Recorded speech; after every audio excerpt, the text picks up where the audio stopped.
laali qannacha maraa foon qannachi tokkicha foon mara jaajan dhimma nama biraatitti bakka barbaadetti sukkumanii bakka barbaadetti rakkoo ofirra geessanii kaantanii hoo jedhan yoo nu callisnellee jennellee akkuma nama wajjinuu jiraannu wallaallee jirra. Maaliif yoo ati dubbatuu baattee jalaa calliste daggaafi hattuuti daggaafi akkasiiti namu bira wal osseennee jechuun si galee namu wajjin yaada ibsatuu hin dandeenyu laal namu wajjin salaamata wal gaafachuu hin dandeenyu. Amma fakkeenya asii kana jettee osoo nama deebisuu fi baadhellee callisee jalaa jedhee abumuraadhitti akkana jiree akkasitti jiree innillee akkas naa ta'ee deemna jalaa dubbatu amma maaliif ree tuni amma maal nagariidha ka nama keessan itti himattee galiin jiree amma isiin gaafa ammoo ol baatetiin jette bal'isattuu dubbadhee jira na jalaa dubbatuu didanii. Xiqquma caafii qabatte ofii dhimma ofii sana inni himattu bara. Nootti haganatti barreessitu haga jechuudha dhimma biraa haasofteetiin na faarsuu si eegi. Kunu salaamu alaikum warahmatullahi wabarakatuh inti hajamaa lakkoofsa keessan naa ergaa. Bakka anuummoo ergee fi lakkoofsa kee ergee fi jira kanas dhumate wanni biraa hin jiru bara. Isiin immoo deebistee ati Oromoo miti akkasii maanatti hojjajjaa maanatti akkasii miti maal waa jechuun wanti isiin na kadhataa jirtu mun jiru bara. Yoo danda'ame masala nama fakkeenya haadha faatee waan tokko naa gaafadhu isiin naan jette nama anatti dhiyaatoo taate namni tokko nama waliif dhagahu jira. Nama natti dhaanu yookaan nama narra dhagahoo taate dhimma san gaafadhee wanni gochuu fooyyessuu fi danda'a. Nama immoo hin dandeenye yoo ta'e immoo maal godhare dadhabee jira wal mokkori kara biraati jechuudha. Waan godhu tokko abbaa barbaade hoo ta'e. Ani ma fakkeenyaaf nama abbama eenyumaa hoo taate Dubaayii kana keessatti sini haa galu. Wallaahi namarraa nama tokko ni kabaja akka ofii keetti. Yoo fakkeenyaaf rakkoo abumuraadi qabaatu jedhe namni sun aadmaanatti godhee rakkoo kiyya ka duuban jiru san gadi baasa malee namni tiisisa ballicha namarraa kaasu hin jiru. Kijiba dhina. Sini galee waan fedhe abbaa barbaadetti waan barbaade osoo karabu taate namni tiisisa ballicha narraa kaasu hin jiru. Adabaaf lukkuun balbala gadi jetti jedhanii maaliif ree baay'ee biyya keessaa godaansa jedhanii wanta bi ummata wajjin jiran ummata keessaa maaltu nu waa dubbise jenneeti malee ummata dhugaa jirtu dubbadhees nama san gazzaballee hoo taatee waan barbaadeen gargaaruu danda'a. Garuu moo maaliif ree haala jiruun akkaataa jiruun namni waan tokko namatti dubbate rakkoon qabu. Namni miskiinni gargaaramuun waan jiru. Ani fakkeenyaaf nama qabaataa yookaan nama jechuun waa qabu nama humnaa qabu isa irratti akka rabbiittillee nama rakkataa nama miskiina rakkatee hayti isaa nyaatame isa yoo gargaaree bira dhaabadhee inni yookaan qooqa ka bulu jechuudha. Guyyaa tokko sababaa kiyyaan quufee ka bulu hayti isaa deemtee jettu rabbii irraa arjii argadha beektaa. Yookaan nama yataamaa ta'uu jiraatu danda'a. Kalee ani immoo ilma namaa yoo arra jechuun arra ani agabuu bulchee rakkatee sababaa kiyyaaf ka jedhu taate buru ilmoon tiyya ani irraa darbee yataamaa ta'uu dandeessi. Tana malee akiraa buruu tana ilmoon tiyya waan taatu laal maal jazaan duraanii ooltee bulti ta'ammaa immoo wallaahi bakkumatti. Duri maaliif ilmoo teessi rabbi si haa deebisu jedhan matama keetiin iyyuu si deebi'a sa'aatii ammaa kana wanti hin turu. Kana eenyumaa taanan dhiiras taanan dubartillee taanan jechuudha. Wanta jiru irratti dubbadha waan qabdan bulgaafadha. Bakkuma mana murtii taanan nama ijoolleen ta'e shamarranii abban manaati walloltee osoo waan tokko seeratti dhaqee gaafadhaniin mana murtii dhaabattee jechuudha wallahi waa ta gaafachuu hin dandeessu. Ta ormaa bare wallaa asii kaatee Ameerikaatti waan barbaadde jechuun laal si gara seeran wal qabsiiftee gaafattee jechuudha. Ilma irratti dhalchanii diqaalaa jechuun irratti dhalchanii galchanii gaafa jechuun laal guyyaa lamaa sadi inni wajjin bulee akkaataa gaarii inni jireen ay abbaa manaa kiyya filadha jetti. Isinuu hin beeknu namaa jetti. Osoo amma isiin abbaa warraa wajjin amma fakkeenya abbaa warraa wajjin rakkuma waddanyootuma kenna waa isiin dubbattee masmaruma lama akkana godhi akkana warra kaadhu jenneeni barreeffama nu barreessinee kana kobbii gootee itti ergite sitti himaa.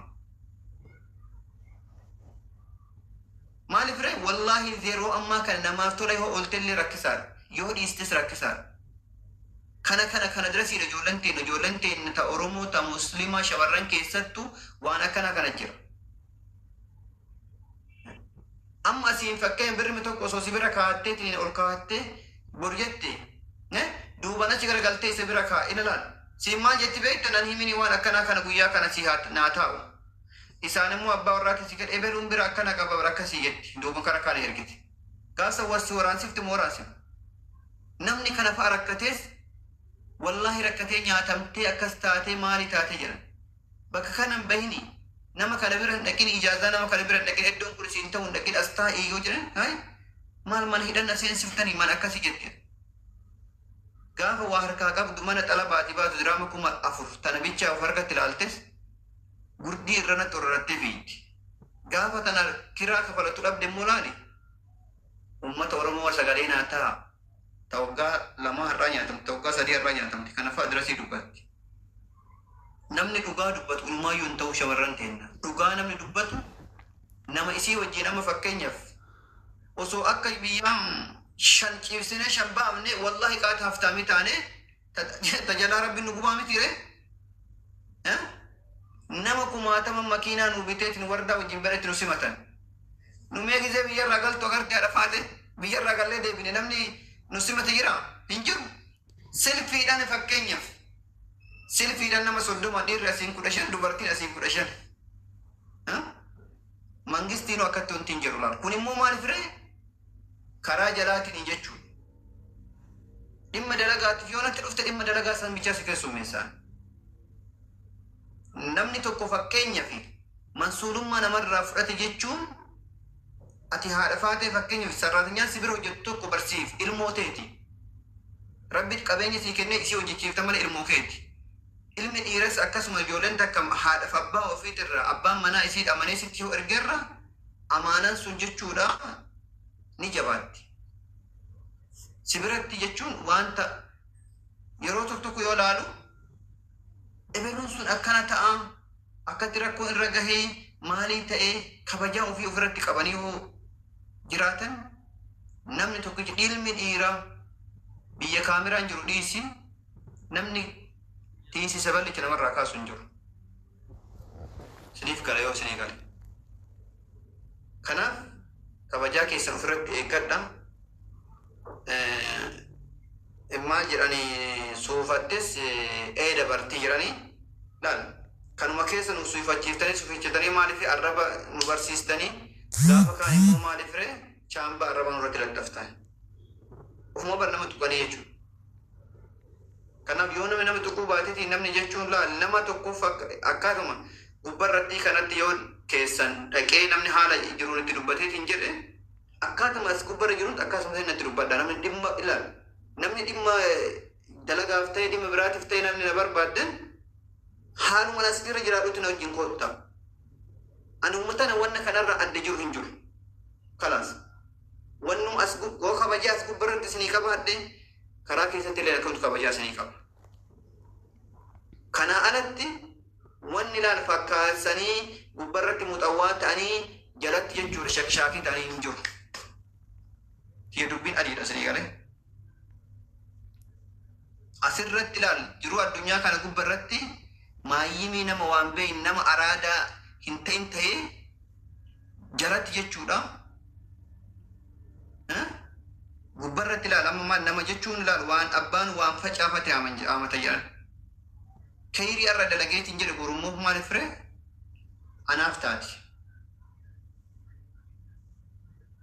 akkasii atillee wanti keetirraa dhiifama yaa isin duruyyee kashalabbe kaayyoo karooran qabne tane jireenya namaa balleessuudhaaf dallaalaaf biyyaa baate waan akkas akkasisanii waliin deebii kennitaniitiin naasayinaa dhugaa rabbi arrifadhee nama gastii irra gannaqee isinii ergadhe waan akkas akkasisanii wajjin akkasitti gadi buutaniitiin deebii akkasii waliin hin deddeebisinaa inumaa waliin ani ergeefi bargaastii ergeefi raseenii dhiigasiin dubbachuu barbaaddiseenii jireenya ittuu sheer godhee jira ittuu ergeefi rabeet asumaan amma natti barreessaa jirti dhufee barla